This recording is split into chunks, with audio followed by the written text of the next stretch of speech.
சர்க்கரை நோயாளி இப்போ தான் சொன்னேன், இந்த மெட்டபாலிக் டிசார்டர்னு சொல்லுவோம். இது இன்டர்ன் திருப்பி எதனால் வந்ததுன்னா அது ஒரு லைஃப் ஸ்டைல் டிசார்டர். சரிங்களா?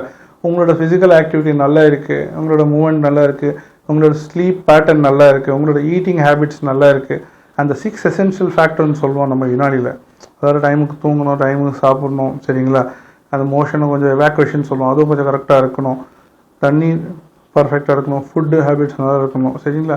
மென்டல் ஸ்ட்ரெஸ் கம்மியாக இருக்கணும். இதெல்லாம் நீங்கள் நல்லா மெயின்டைன் பண்ணிங்கன்னா உங்களோட மெட்டபாலிசம் ஒரு காமனாக சொன்னால் ஒரு வகையான ஜீரண சக்தின்னு சொல்லலாம். அது ஒரு அளவுக்கு நம்ம பாடியோட கண்ட்ரோலில் இருக்கும். அதனால் என்ன ஆகும்னா நம்ம பாடிக்கு தேவையான குளுக்கோஸ் மட்டும் தான் அது ஜென்ரேட் பண்ணும். அவ்வளோதான் நம்ம பிளட் சப்ளைக்கு அனுப்போம். அதே சமயம் இன்சுலின் கெப்பாசிட்டின்னு சொல்லுவோம்ல, அதுவும் நம்ம பாடி அப்படியே மேனேஜ் பண்ணிக்கும்.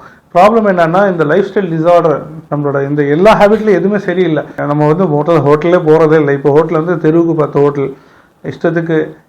நம்ம இந்தியனாக இருந்தால் கூட நம்ம சாப்பிட்ற அந்த அரபிக் ஃபுட்டு, சைனீஸ் ஃபுட்டு எல்லாமே அந்த அவுட் சைடு இங்கே ஒரு இடத்துலேருந்து இன்னொரு இடத்துலேருந்து எடுக்கிற அந்த ஒரு கல்ச்சர் சொல்லலாம், இல்லை சிவிலைசேஷன் சொல்லலாம். அங்கேருந்து நாங்கள் எடுத்ததுனால நம்மளோட மெட்டபாலிக் ஆக்டிவிட்டீஸும் டிஸ்டர்ப் ஆகுது உடம்புல. சரிங்களா?